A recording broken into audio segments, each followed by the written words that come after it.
Sahabat, sebagai penulis biografi, banyak hal yang juga dibicarakan dalam proses-proses. Misalnya, setelah naskah selesai, kita akan banyak berdiskusi dengan pemilik biografi itu. Umumnya pengalaman saya sebagai penulis biografi yang sudah puluhan biografi dari tokoh-tokoh Batak yang saya tulis, mereka perlu memberi arahan, memberi kritik, dan memberi apa-apa yang harus dikurangi, ditambahkan, dan didiskusikan apa maksud dari penulis. Tentu memang sebagai penulis kita tidak boleh jumawa memaksakan apa yang kita dapatkan lewat wawancara atau lewat referensi yang kita dapatkan tentang yang bersangkutan, karena ini menyangkut soal biografi atau profil seseorang dan ingin dilegasikan atau menjadi warisan bagi anak dan cucunya, dan terutama keluarga. Itu tentu harus hati-hati. Penulisan nama, penulisan cerita, kalau bisa dilakukan dengan bahasa yang halus, dengan baik, tidak mengundang kontroversi. Tapi yang saya mau bicarakan sebenarnya dalam penulisan biografi, ada hal yang juga harus urgen dibicarakan bersama, soal penempatan foto. Sebagai penulis, saya sebenarnya tidak ahli di bidang desain, tapi punya pengalaman juga diskusi dengan para pemilik buku biografi, karena penting dibicarakan bagaimana menempatkan foto.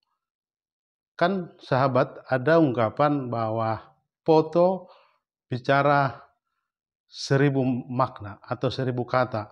Itu artinya foto pun membicarakan tentang apa yang dituliskan, digoreskan. Maka apalagi itu biografi, agak sangat tidak enak atau tidak suka membacanya kalau semua melulu tentang naskah, narasi, deskripsi tentang apa-apa yang ditulis biografinya.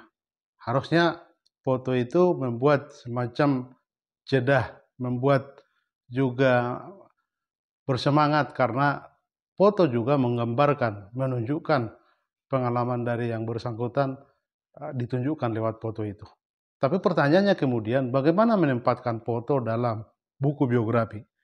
Saya lagi-lagi tidak punya kompetensi atau pengalaman, tapi paling tidak dari berbagai buku yang saya lihat dan pengalaman menulis buku biografi, kita melihat kalau standar penempatan foto, karena misalnya dalam koran atau media cetak, umumnya majalah, kalau majalah itu biasanya harus ada pembantu foto, dan semua cerita dalam berita misalnya harus dibantu dengan foto. Akan hal lain dalam naskah buku, kalau itu dalam buku, tidak melulu setiap naskah atau sebutlah satu cerita judul atau subjudul harus ada foto. Karena standar media cetak, misalnya majalah atau koran, itu tidak sama dengan standar penempatan foto di buku, apalagi buku biografi.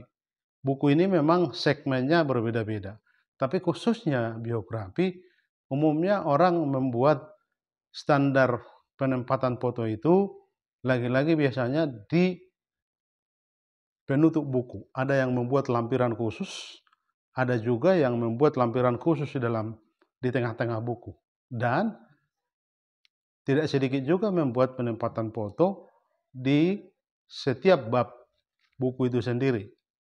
Maka itu juga membantu menjelaskan apa manfaat dan apa dampak, impact dari menempatkan foto yang demikian. Saya kira ini perlu juga dibicarakan.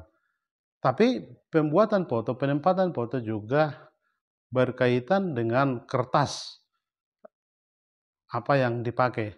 Karena macam-macam kertas juga mempengaruhi penampilan daripada foto itu sendiri.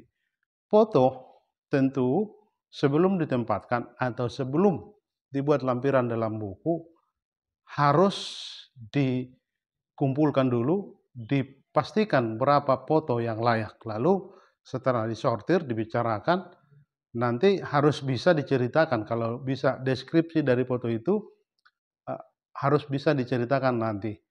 Jadi kalau foto ditempatkan, kalau bisa foto itu juga menjelaskan apa yang terjadi di dalam foto itu.